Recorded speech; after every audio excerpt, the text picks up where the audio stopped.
Good afternoon, everyone, or I guess for some of you, good morning. Thank you for joining our webinar today, Using Infographics to Communicate Health, Research, and Information. Please note that your phones and microphones have been muted to eliminate background noise. If you have any problems with the audio, please let us know. What you can also try is plugging your mic and speakers in, taking them out and plugging them in again, and making sure that they're on and turned up. My name is T. Din, and I am the current Vice President of the Canadian Society for Epidemiology and Biostatistics. On behalf of the CSEB, I am so pleased to see so many participants today. Today's webinar will be 1 hour in length, including a question and answer period near the end. To ask a question, you have two options. You can raise your hand by using the icon on the left side of your participant panel.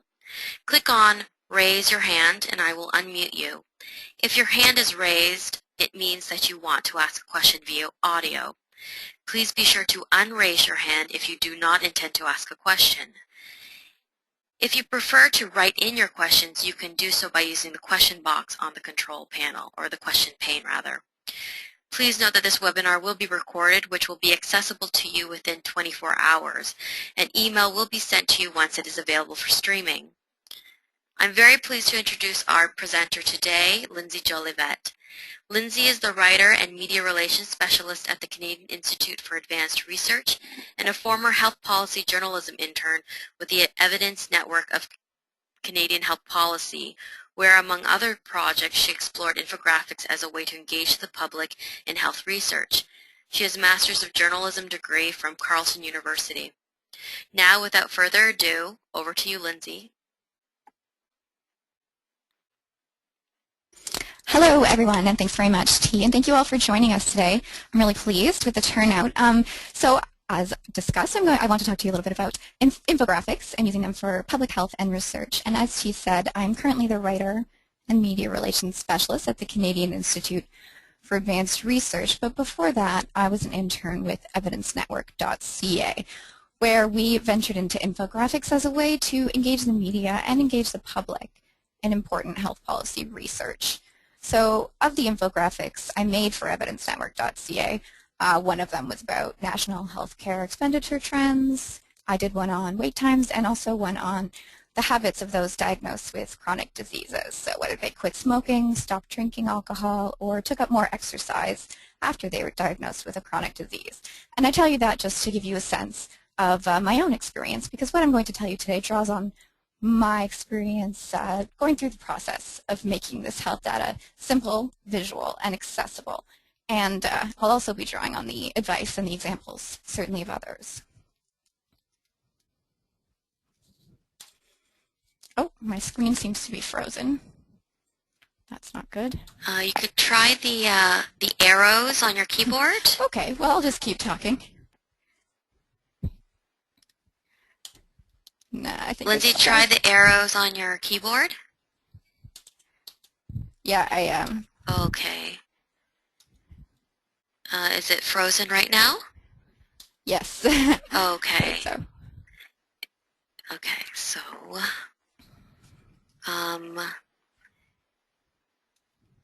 what I can try to do, I'm sorry everyone, we'll just, I got there, it. go ahead. Sorry about that, everyone, technical difficulties. So I'll just give you a quick summary of what I'm going to go over today. So first, I'll talk about what infographics even are. It's something a term that you've sort of seen sprung up online recently, and they've probably been flooding your social media feeds. But in fact, they've been around for a while. And also a little bit about who's using them, so what organizations and who they have value for, really. And then also where to begin using them yourself if that's what you're interested in doing. So finding the story, what's your message? What audience are you trying to reach? What's the emotion that you're trying to capture and also trying to evoke in your audience? Because we know that visuals have a much greater emotional impact than text alone. And what action are you trying to accomplish with your infographic? What do you want people to do after they've seen it, essentially? And then also how context can really help you bring that picture together, and how all of these things, in fact, can help you pull together a visual concept and an infographic that's really going to have the effect that you want it to have. I'll talk a little bit about some free tools online that you can use if you want to make your own infographics. I'm not going to focus very heavily on that because I think that working with designers is often a better way to get a really professional result, but they're helpful and they're great ways to explore these things. So we'll talk about that, and let's see if I can, yay, it's working. Okay, so what are infographics? It's a portmanteau, obviously, of the word information and graphics. And I figured, like any awful 10th grade essay, I'd begin with a dictionary definition. So an infographic, by definition, is a visual representation of information or data from the 1960s. But I wanted to write a more colorful definition than that, so I'd like to define it as a highly shareable, informative, visual, and sometimes interactive way to tell people about the latest research on their health, capture emotions in open eyes using surprise, context, and carefully chosen facts. So it's a combination of text and graphics to visualize a concept, an idea, show a statistical trend, and they capture our attention better than words alone. They're more memorable, and they're often more engaging, which is all valuable for public health purposes, certainly. So, I mean, they're used for knowledge outreach, to share research, for public health campaigns, and also for presentations. They're useful to really engage an audience. So it's something that visualizes information that an image alone can't do. This image on the right of flu microbes, sure, it's informative, it tells you what they look like, but it doesn't visualize the information the way that this little snippet from a larger infographic about rubella does. It shows you the data, it shows you the numbers, and it also visualizes that drop in cases over time. But more important than definitions, I want to talk about what these can accomplish for people. And in order to do that, I'm going to give you a small history lesson. So let's roll back the clock to 1854, when a man, this handsome fellow here, John Snow, wanted to understand a cholera outbreak in the neighborhood of Soho, London. He mapped the deaths from cholera in the neighborhood as part of a statistical analysis, and he found, now famously, that they were concentrated around the water pump, which you can see here. So this map, simple as it is, it not only changed our understanding of how cholera spread, it still serves as a powerful model for data visualization and what it can accomplish. This isn't the type of thing that you see labeled as an infographic in your Facebook feed, but it's really valuable to remember when you're thinking about infographics that breakthroughs like this one that are really focused on health and that help us understand the spread of disease actually lie at the very core of why data visualization is considered a valuable tool. So it's not a stretch to apply this to health. It's really the very basis. And what's also interesting about this, I mean, it's dull to look at, but each and every one of these little bars that shows the number of deaths in that area is its own story. One of the outliers, for example, on the sort of the edges around the pump is, it turns out, a woman who didn't actually like the taste of the water of her own pump, so she would fetch water from this pump that was further away from her, and that's why she was infected with cholera.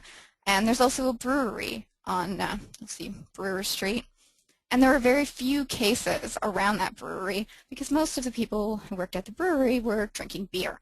And in fact, the brewery had its own water supply. Anyways, so, I mean, it's a written explanation can explain these things to you. John Snow had a statistical analysis to go with his data, but it doesn't show you in a heartbeat, as this does, what the trends are. So who's using infographics today? Many, many people for various purposes, for marketing purposes, as well as just for fun, but also there are many health organizations on board. This is just a small selection of the examples. I'm not going to click through them all in the interest of time, but I was going to try and click through this Public Health Ontario one if my computer can handle it. Oh, there we go. Because it's an interesting case study, I think. So Public Health Ontario told me they released these not very long ago, and they had about 1,200 visits to this on the first day, and I'll just sort of scroll through. And they had very positive feedback. They were retweeted by a number of media outlets. And they felt, and I tend to agree, that this is pretty unusual interest in a population health report. And what's interesting about these, and I put up the measles one just as an example to show you what they've done here, and it's quite pretty, is that these aren't designed for the general public. They're actually designed for public health professionals in Ontario as a primer on key public health issues. And I think that's very interesting because they're not the type of audience that I would typically describe as needing flashy visuals or having a limited attention span or no interest in the subject, that they need something that is attractive, but in fact they're being deemed useful for many audiences, and they can inform and they attract more attention than a report alone. So let's talk about how to add your own names to the list. So I've written here that in many ways an infographic tends to be an op-ed minus most words. Some of you may have written op-eds in the past, or certainly read them. Many infographics they become an opinion piece argued through images and words. There's a clear message. There needs to be a clear message and a clear goal. You need to choose your information very, very carefully. You simply can't include the methodology, every detail, every exception to the facts presented. Statistical significance and other methodological terms are important, but they cause people's eyes to glaze over. And so some of the most significant effective infographics rely on really one statistic, and they're powerful for that. And that's a big message of really what I want to share today and as a whole, is that the principles of communications really stand when you're venturing into visuals. I see a lot of infographics that cram a bunch of charts and data and lots of flashy colors, but in fact you need to remember the things that you're taught about communication in general, about simplifying, about choosing a clear angle, because that will be more effective in the end, even if it looks simple. And of course this also means, from a visual perspective, keeping it clean and consistent. Stick to a few fonts. Don't bog down your message in Microsoft Word art, as much fun as it is. And use colors sparingly to create patterns with your information. And I'll talk a little bit about that afterward with some examples. So making sure that you're pulling everything together and that the images are serving the information rather than the information being a supplement to some pretty design. And of course, limiting your words as well is important. You don't want paragraphs of text on something that's intended to be primarily visual. And you can, of course, put the source of your information at the bottom of the infographic and your website so that people can go back, they can read the original information, learn more, and if you hook them well enough, they will. And just a bit of a disclaimer. When I say op-ed, I don't mean that it has to be an op-ed that the Globe and Mail would publish with a really hard-hitting, controversial statement. I say this because maybe you want to influence policy, or you want to have some effect on people, but in many cases you just want to inform, and that is of course valuable, but it still requires you to go through this editorial process of thinking through what's important, thinking through your angle. So I have an example here of an infographic that has one fact, essentially. Food got bigger, and so did we. And this has a really big visual impact. But if you look closely enough, it also has advice for those who are hooked and who look a little more closely. It tells you, consider eating less, split your meals, take half home. And the reason I like this is because we've all heard about obesity so many times, but this is something I didn't know. I had maybe a vague sense, food got bigger, but to actually put it into this sort of really hard-hitting visual image, I thought was so fantastic. And it's just an angle that I hadn't seen before, and it's so very simple when you think about it. They said, well, what can we use to represent obesity? And they chose, well, let's talk about food size, and it just serves as a symbol. But it could also be an entire campaign. So this Heart and Stroke Foundation infographic, it's actually even bigger than I can fit on my screen, and you can click through if you want to see the rest of it. But it covers a wide range of material.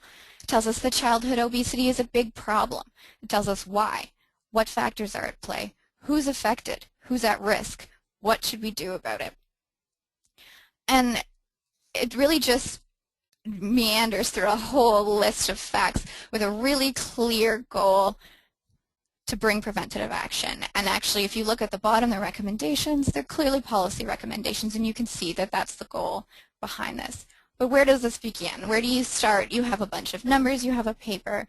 How do you start to think about things in a way that ends up in this kind of big, pretty package? And it starts with your data. So you need to look at the information that you have that you want to share and decide what the most important overall trend it shows. What element of it is most compelling? What's your message? What compelled you to want to share something? What is it that you have to share exactly? And just thinking through these things is a valuable exercise. And also thinking about why it's you that should share. What expertise do you have? What perspective do you come from that gives you some information that we don't already have? Write out your message as a sentence if you can. Maybe you want to argue that poverty worsens our health. Maybe you want to represent how mental illness affects Canadians and their communities, their workplaces, the economy, if you want to take it there.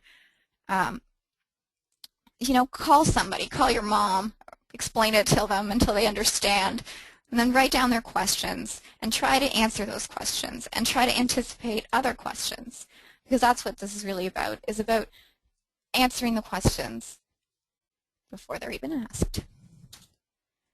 And then you want to think about, of course, your audience. So who's the target audience? And that's going to really inform your approach to designing infographics. If you're targeting health practitioners like Public Health Ontario, they don't need information broken down quite the same way that a lay audience does, or an audience that maybe doesn't have such a direct interest in the information that you're giving them.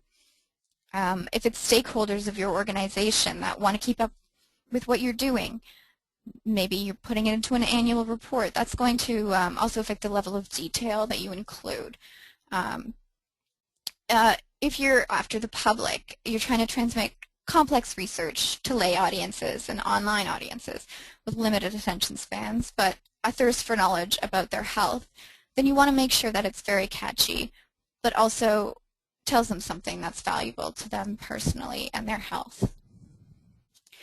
So we talked about the Heart and Stroke Foundation graphic about childhood obesity in BC, and that clearly targets policymakers, which is probably in part why it's so detailed and it mounts such a large pile of evidence to support its message. And next, you want to think about the emotion that you're trying to evoke. So how do you want people to feel when they look at your infographic? And visuals are such an important thing to play into this. Do you want them to feel troubled or moved or angry? Do you want them to be amused? Maybe you're doing an infographic on the hiccups or on how jumping out to scare people doesn't really get rid of the hiccups. And then, you know, your colors are going to be a bit more playful. Your design will be a bit more playful, and your approach as well. But maybe the action you're looking for is for people to get vaccinated, to go to your website and learn more, to call their MP. Maybe you want them to just pay more attention and be more informed health consumers. And in those cases, you're probably going to use maybe more subdued colors. You're going to choose maybe a more pared down chart.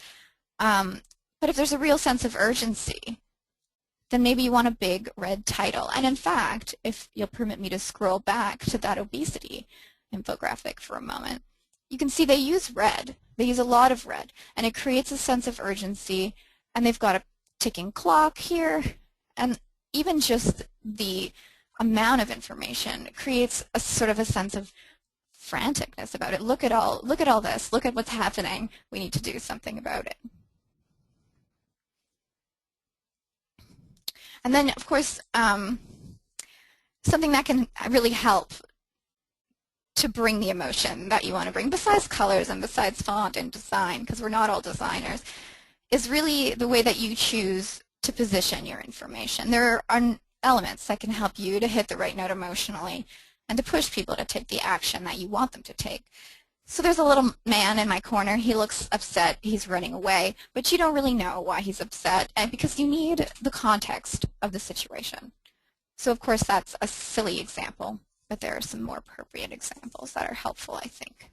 Some very effective infographics involve really little more than one fact and another enlightening bit of context that puts everything into perspective for you.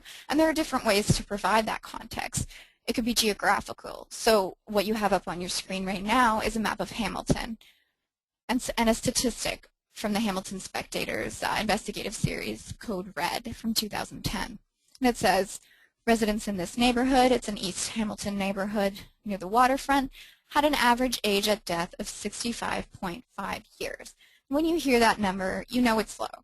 You can understand that. But it's a lot more powerful when you say residents of another neighborhood about 5 kilometers away had an average age at death of 86.3 years according to the same analysis over the same time period.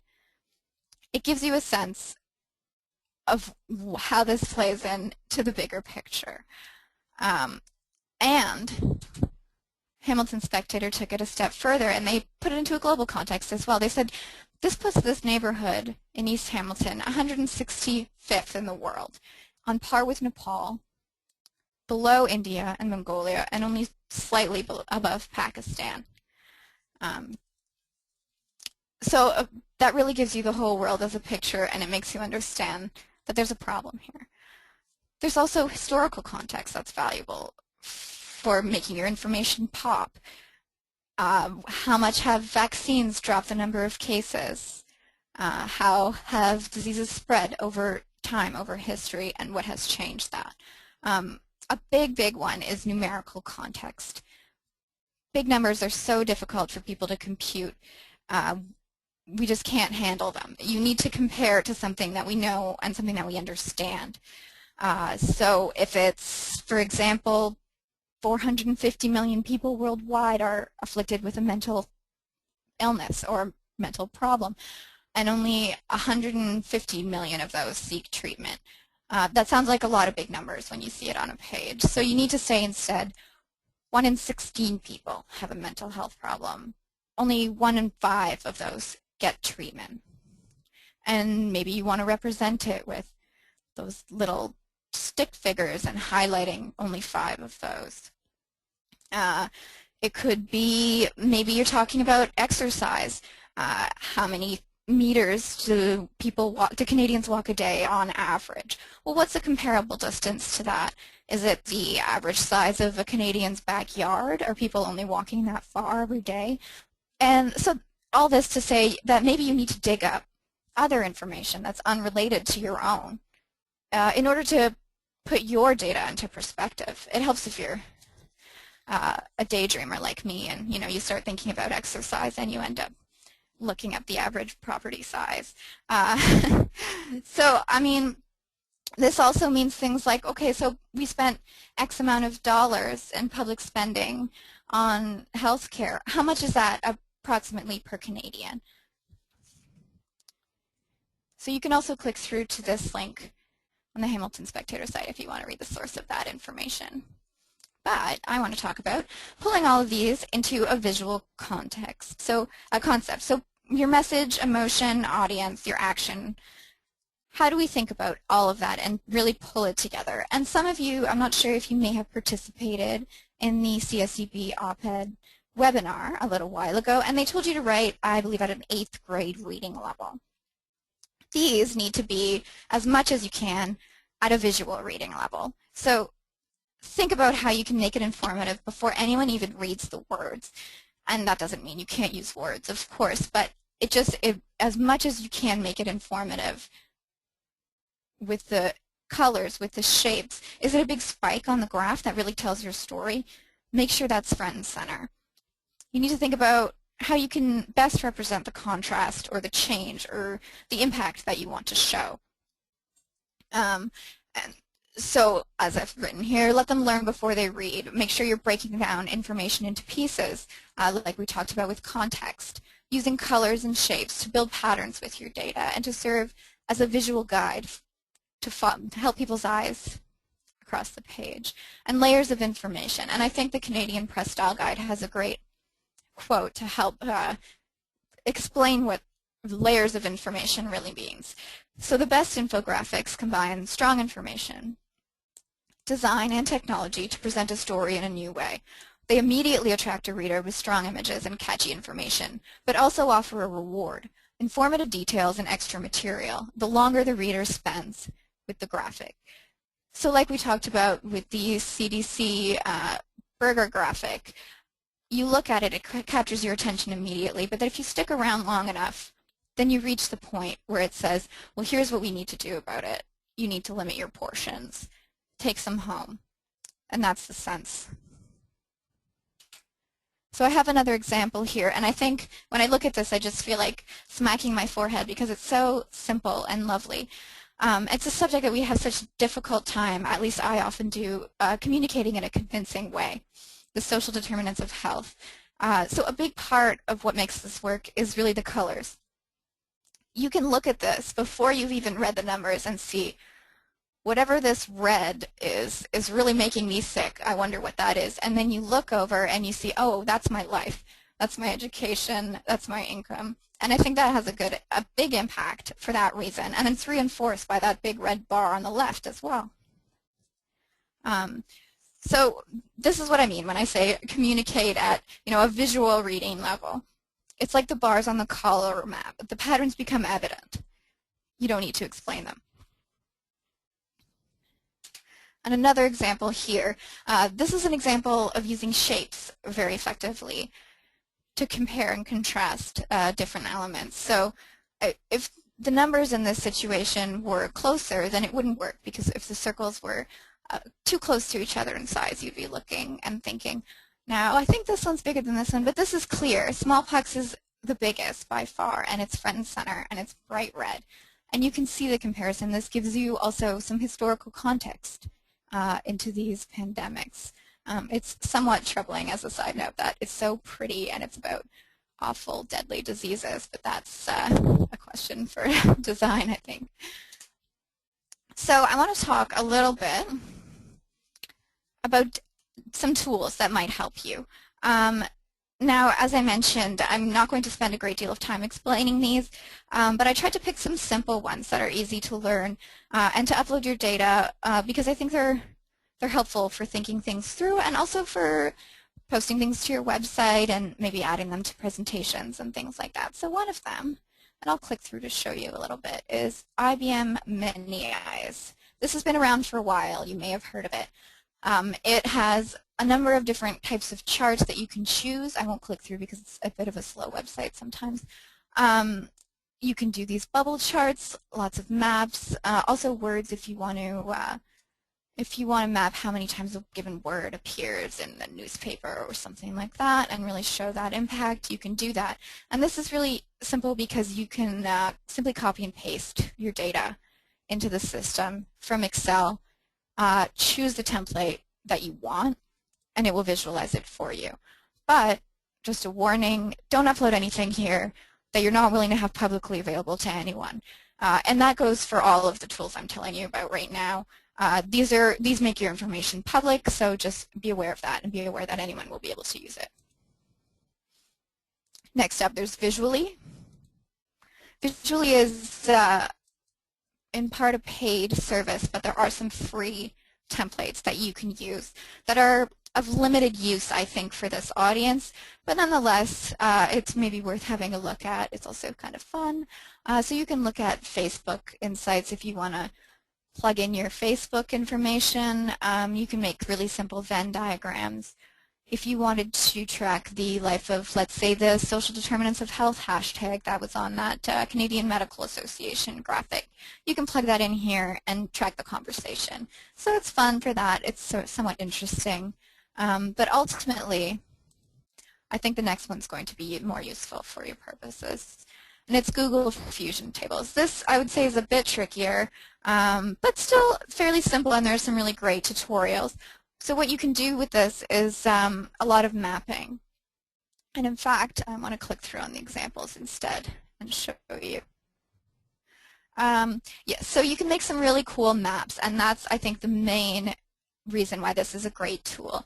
It lets you upload your data from Excel very easily, choose what you want to map, and it will make things like this. You can choose your colors. You can also make very simple infographics like this one here in this program. So it's great for that, and there are some really helpful tutorials, and you can see the Montreal Gazette's using it. There are organizations and there are people who use these tools to great effect, and it's sometimes valuable to look at what other people are doing as well if you're interested in getting into it. So there's also Tableau Public, and this one is more difficult but also widely used, so I felt like I needed to make a mention of it. So it says I'm experiencing reduced audio quality. If you can't hear me, please let me know. So anyway, this example that I've pulled up here is about the pay gap between men and women. And this is one of the templates that Tableau offers. It's a great choice for this. It shows an actual gap for the pay gap, and there are a lot of other templates that they offer. It involves downloading some free software. There's also a paid version of Tableau, but you can do quite a lot with the free version as well.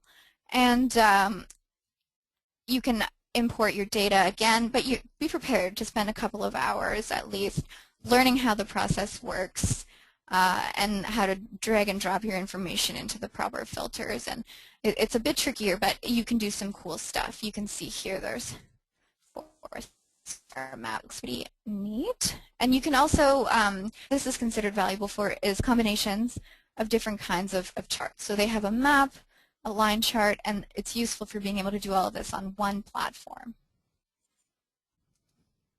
And one that I like personally is Adobe Cooler, because I used Photoshop and InDesign for my infographics, simply because I wanted a greater degree of control over the result, and I had the time to play with it and make sure that I liked the result. And, so I wanted to look at this and use it to make sure that my color palette was something that was going to look okay. We're not all graphic designers, but if we want to, even if you want to choose a couple of colors that go on your map, you want to make sure they go together. This is kind of fun. You can spin it around, choose your colors. You can also go and look at the color palettes that are here and just take one and just choose one that you think looks nice for your purposes, and it's very helpful for that. It's much quicker than trying to choose your own colors and second guessing it over and over again. But in many cases, I think we are better off working with a designer for a professional result. However, the cost of working with a designer is actually going to depend on everything that we just talked about in part. So whether the firm is doing the writing and the design, whether it's going to take many revisions to take the final product, that's going to affect the cost, and it can vary widely. So essentially what we just talked about boiling down your message and thinking about how to present your data is just as important, if not more important, if you're planning to work with a designer. But the reason that it's still valuable to have a designer is because when you start to try to connect the dots between what you want to achieve, making people feel a certain way, making sure that you're evoking a certain atmosphere with your work, designers can really connect those dots for you in a way that it's difficult to do if you don't have an understanding of how colors and of how visuals play together. So just to give you a sense of the time, the infographic for obesity in BC that I showed you earlier was designed by a firm in BC called Redbird. And I asked them about it, and they told me it took them 50 hours to put together from 3 position statements that the Heart and Stroke Foundation had provided. So that's a really big project, and that's obviously a project that that involved giving them the text and then having the design company really work out the rest of it. Something like the infographics I designed for evidencenetwork.ca take much less time, but still thought. So the answer to this sort of silly question I've put here is you need to do all of these things. You need to budget, but you also need to refine your data, your message and purpose and emotional tone, and think about what you want to accomplish, even if you're working with a designer. So just to sum up, what I've been talking about. Make sure you're understanding what your data has to offer, know what you want to achieve, the action and the emotion, and remember who you're after. How much is it going to take to capture their attention and keep them looking? Are they doing 5 other things on Pinterest while they're reading your infographic? Or are they an audience that's going to be coming to your website specifically to see what you've done because they have an interest in you? They have an interest in your work. Break it down. What's the big fact? What's the smallpox in the center of your infographic? And what are the small supporting facts and the context that's really going to bring that all together and make it memorable and make it come together? So I'll open it up to questions if there are any questions right now, and I think T is going to moderate those for us. Yes. Thanks, Lindsay. We don't have any questions yet, so to the participants, if you have any questions, please feel free to type them into the question pane. We also can take audio questions, so you can ask Lindsay your questions directly. And if you have a question that you'd like to ask Lindsay directly, please raise your hand by using the icon beside your name. So I think I could perhaps start the questions, and I think you might have addressed this already. But for a researcher, for example, when they're applying for funding or they have to, drop a budget, and I assume this is part of maybe knowledge translation or communications, what would be typically the amount, or can they estimate how much they should budget to maybe have a designer help them with an infographics, for example? Yeah, and this is something that's really tough to nail down because it really depends on the designer that you're going to be working with and how much work it's going to take from them. But I want to say, visually, I believe starts at about $1,500 for design work. So that's one example. But please don't take it to the bank. You're going to want to do some exploration and talking to a designer that you want to work with in order to work out how much your work specifically is going to cost. Because I think, for example, that BC infographic would have been far more expensive than that if it took 50 hours and a team of designers to put it together. Right, and I think I've done something like that where we did a request for quote, and it can vary drastically from one designer or organization to the next. And so maybe it's some good advice for any researcher who's applying for funding that they contact a number of different consultants or contractors to see what the cost would be so they can include that in their budget line. Absolutely. Yeah, I think that's great advice. Okay. Still no questions yet, and we've got quite a bit of time, so let me see. Oh, okay, so I had another question. So once a researcher or maybe a public health person has an infographic and it's completed, they've paid for it, it looks beautiful, so what do they do with it? What are the different mediums? Yes. Yeah. I'm glad you asked that, in fact. I mean, you need to have it up on your website, certainly. That's step one. But really, you want to make sure that you're sharing these things on social media. So if you don't have a Pinterest account, consider making one. You'll notice, I believe Sick Kids and a number of actually Ontario and Canadian organizations have Pinterest accounts where primarily what they do is share these infographics, and that's actually a great place to go and see what other people are doing as well. Also, make sure you're sharing them on Twitter, on your Facebook page. So social media is key. And also you can email these things around to your stakeholders as well. You can also print them out. They can make nice posters if you have the budget to do that. Great, thanks, Lindsay. So we have one question from Catherine. And Catherine asks, well, she first says hello and thank you for that fantastic introduction to using infographics for health research. Have you previously used a focus group to obtain initial feedback on the effectiveness of your design? I have not personally done that. I was a small operation, but I certainly think that would be a really valuable thing to do. Do you know, Lindsay, if for example, the Globe and Mail, do they ever get very detailed feedback on the infographics that they use? I don't know. I think they have people on staff who I know, at least I know one person on staff who thinks about things like where the eyes go on the page and really works through sort of user experience type perspective, how people are going to use these things, and that plays into how they approach them. Great. So we have a question that is going to be asked, I believe, directly to you from Anna.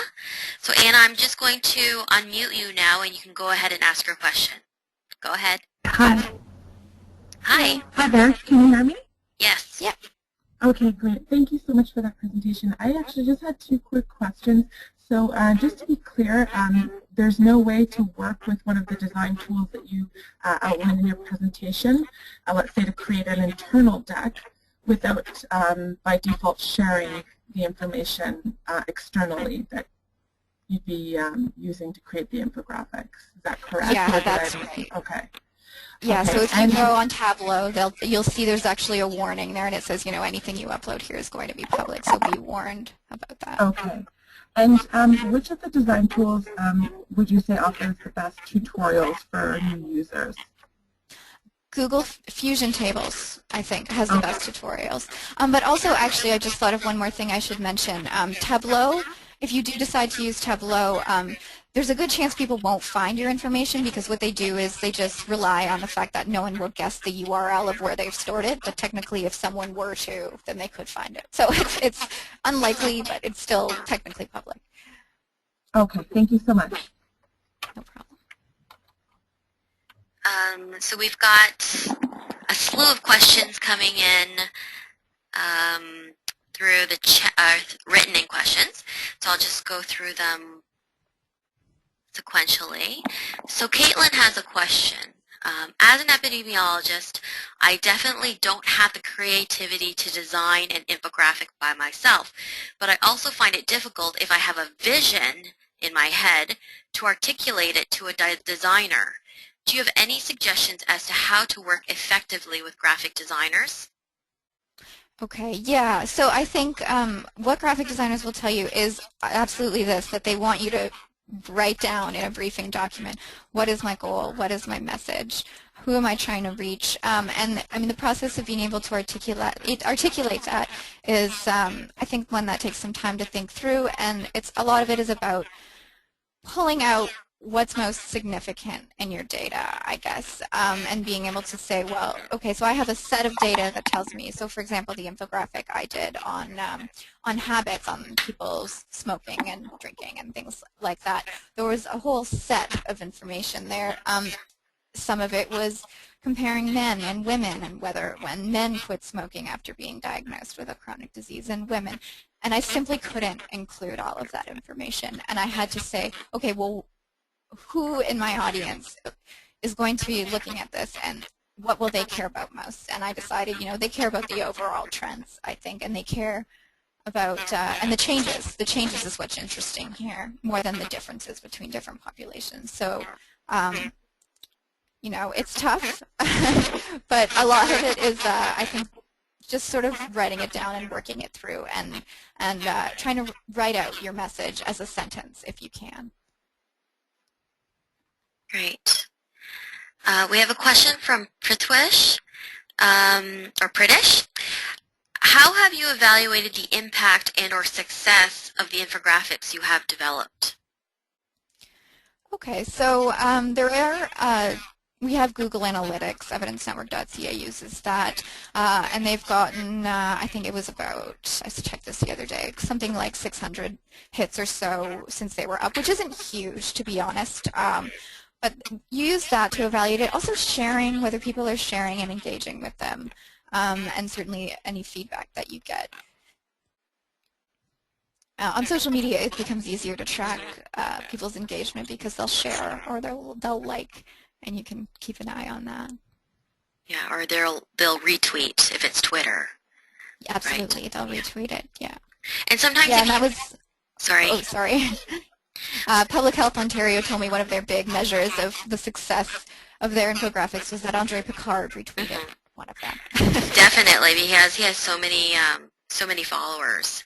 So if you can get him to tweet it, which is, you tweet it to him, he might tweet it out, and then you'll end up getting, I think he has tens of thousands of followers or something like that. Ridiculous. Yeah, it's many. Yeah, great. So Janice has a question, a comment regarding other uses of infographics. Can you break them down into individual slides for PowerPoint presentations? Certainly, yeah. If you mean like what I did here, sort of like using, no, I'm frozen again. But so using like one infographic on a slide certainly is something that's valuable, and I think actually perhaps an underused thing in presentations, because we like our presentations to be, there we go, to be visual. But the thing is, though, if you were going to use an infographic for a presentation, you want to keep it extra simple, because people aren't going to have time while you're talking. So for example, I don't know if all of you are thinking right now, I wish you would stay on these infographic slides for longer. I didn't have time to read that explanation of smallpox. In fact, it's too small to read. So it needs to be very simple. If it's going to be in a presentation, it needs to be something that an audience can read from their chairs. You can read this from your chair.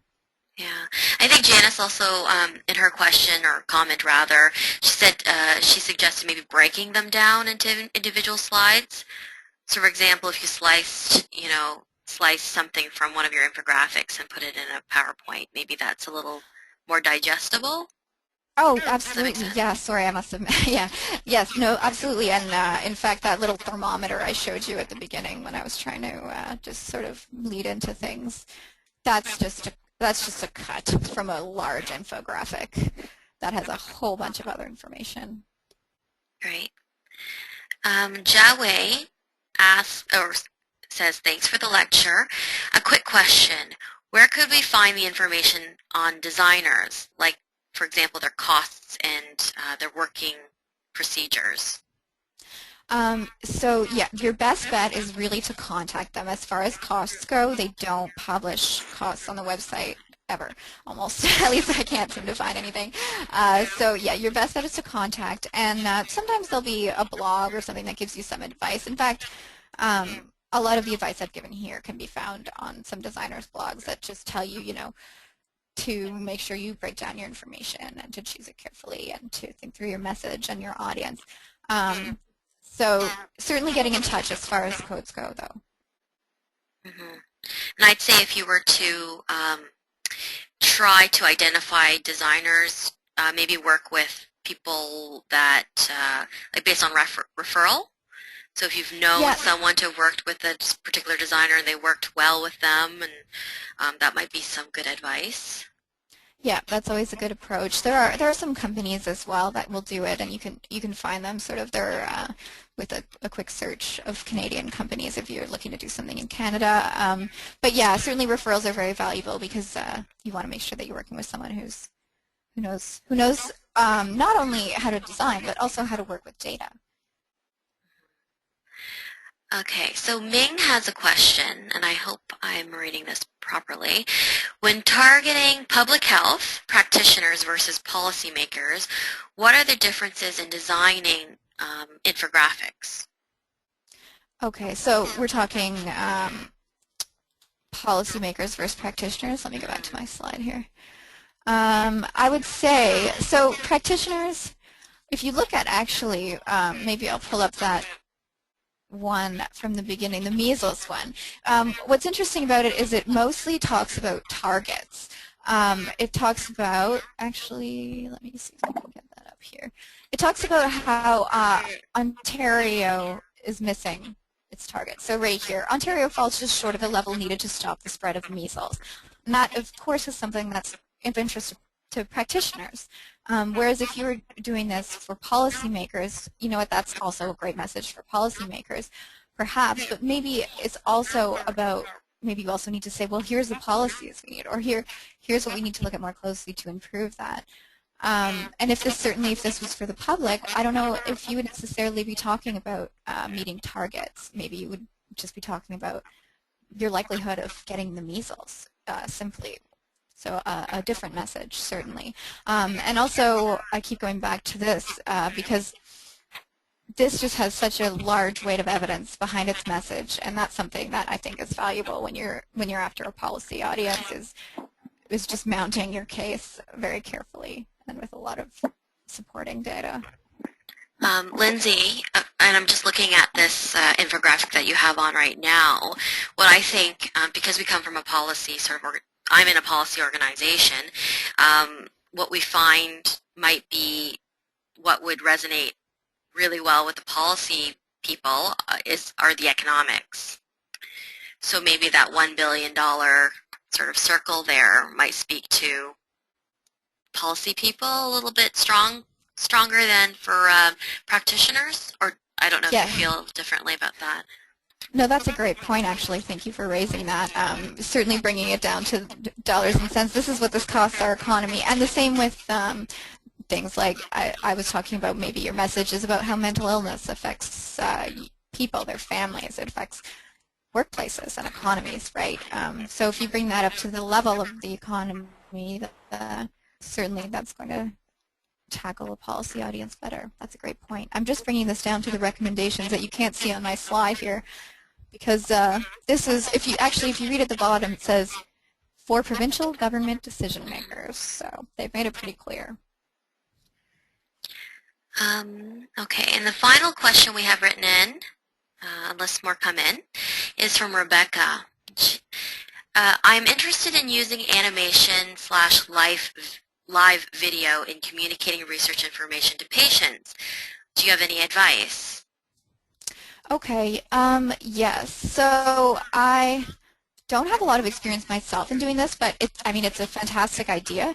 And in fact, I have an example that I've in case anyone wanted to talk about interactive ideas. So I would say this is a fantastic example if it gives you any insight.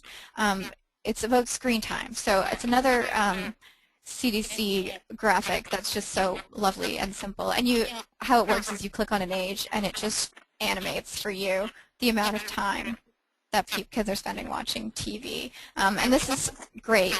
And I would say that if you're going to do video, and I know I keep harping on this same message, but it needs to be even more simple because it needs to be something that people will follow as it moves. And it's going to be a lot more work for you also to implement the animation. So making sure, even more so than anything else, that you boil this down. And see, they have very clear recommendations that they're listing out, animated. And if you go to the next one, it shows you. So if that's helpful at all.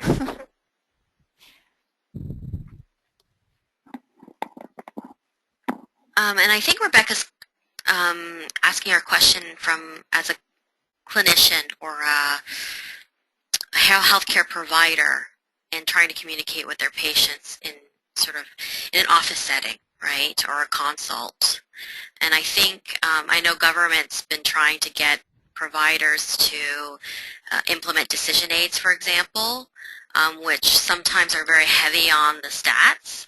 So what's your probability of getting breast cancer, for example, if, based on your risk factors? And I think maybe there is an opportunity, as you're showing here, and it's more related to the sedentary behavior versus physical activity, for example. I think those sort of clinical questions can also be addressed in a sort of similar fashion. I think, in this case, it just sort of tells you, well, what are the recommendations? But I guess the stats part of it is what? The nearly 5 of these hours are spent in front of television. Is that the stat? Yeah, so I guess if you wanted to bring this maybe to breast cancer, you would want to say, like, so this many women get breast cancer, and then, I don't know, if you want recommendations, at the bottom it says, make sure that you get a mammogram, make sure that you go for screening, do your self-breast exams, or whatever the recommendations are, and you could do sort of a similar idea. So maybe sticking with just one, like you were saying, one statistic. Stick with one if you can, and I know it's tough to do that, but if at all possible, and which isn't to say you can't do 2, but as much as you can keep it simple, it's so much easier for people to digest, and they'll take more away from it. Great. I hope that answers your question, Rebecca, and everyone else who asked a question. If you require some clarification, please feel free to write in. Also, if you think of something after the webinar, you can feel free to email Lindsay. She did say that she's open to emails if you have any questions or comments that you'd like to direct towards for her. Are there any final questions? Maybe I'll just give another second or so to wait to see if anyone has anything. Sure. So nothing written in, no hands being raised. I personally found this webinar to be very helpful and useful. I think a lot of us are trying to find new ways to be able to communicate our information. That's, I think I'm speaking for a lot of us here on the call right now that there's lots of voices, and I think if you're trying to get a message across, it can get drowned out really quickly. And I think we need to sort of move forward with the times. People don't have long attention spans, and if we want media pickup, etc., we need to communicate in a way that can reach multiple audiences, as Lindsay has shown us. And I think if it's interesting or would be informative to the group and to our other CSEB members, we may explore looking at infographics or other ways to communicate research or health information in a more effective way. So please, once we close this webinar, when you get the evaluation form, please do include comments on what you would like us to provide as a free webinar to members. And we'll try to make that happen, provided there are enough people who find it something of use. So I think on behalf of the CSEB and the participants today, Lindsay, I want to thank you so much for taking the time to present this information and for answering our questions. And I'd also like to thank all participants today for participating and, of course, being engaged. And we look forward to your participation again in the future with other CSEB webinars. Thank you and have a great afternoon. Thanks so much.